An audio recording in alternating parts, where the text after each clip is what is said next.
Moaz Institute is an organization that supports African women in research. We support them through two main programs. The first is the Mawazo Learning Exchange Fellowship Program, or MEX Fellowship Program.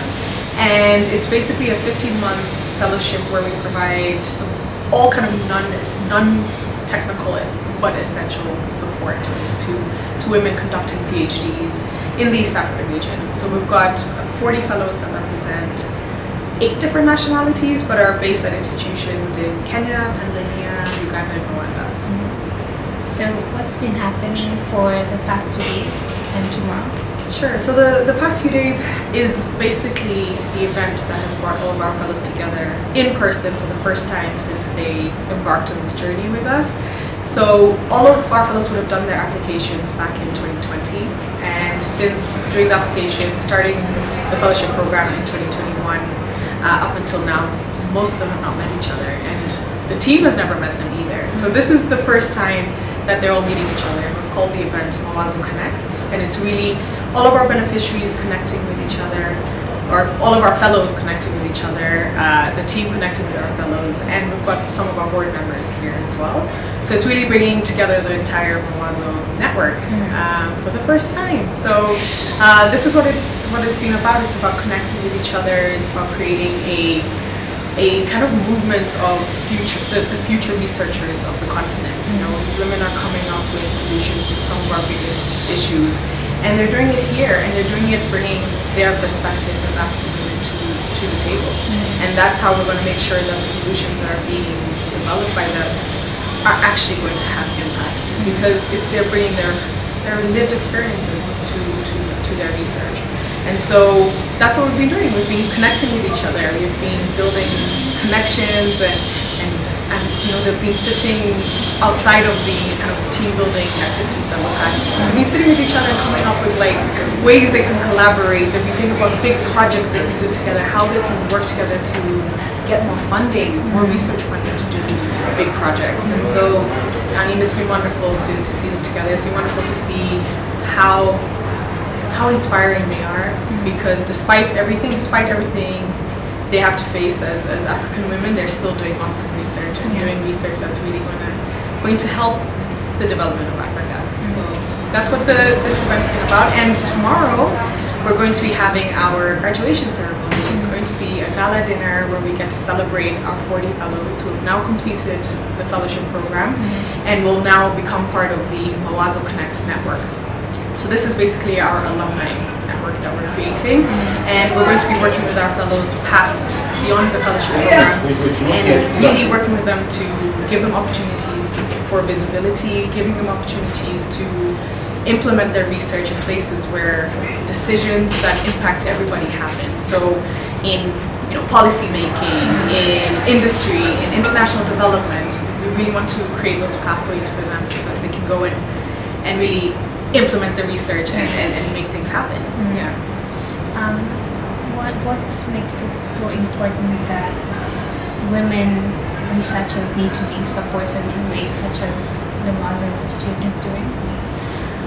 There's a few reasons. There's a lot of obstacles that women face, particularly women researchers face, particularly African women researchers face. And this includes things like lack of access to funding, it's discrimination in their research institutions, it's the fact that they have so many responsibilities outside of their research that they're stretched. And so Mawazo tries to support them by trying to alleviate some of those pressures by providing funding, providing all of this other essential but non-technical training that's going to make them even more competitive on a global scale as researchers and become better researchers. And then also, of course, creating this network of women who can share their experiences and support each other. But the reason why we do this is because we're missing African women's voices and perspectives in development. And if we don't have their perspectives truly and authentically in places where decisions that impact our development, then we're missing something. We're missing the full picture of what we actually need to move forward as a continent. And so we're supporting them to make sure that they can authentically show up as thought leaders, change makers with their research, with their big ideas for how they can change the continent.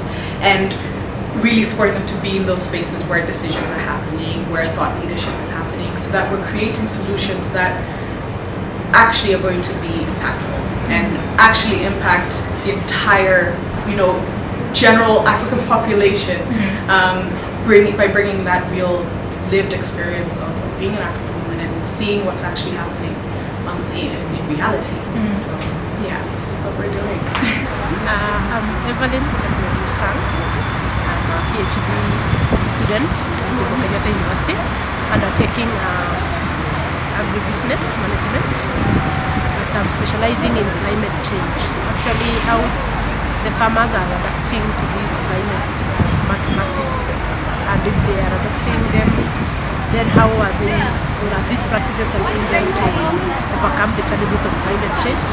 If they are not adapting or adopting these practices, then what are some of the challenges that they have that makes them need to adapt? So basically, I am working with the livestock farmers in the Asal regions of Kenya, where I have my work concentrated there. As a PhD student, I think there are so many challenges that we face, especially in the field of science. I'm a scientist, researcher.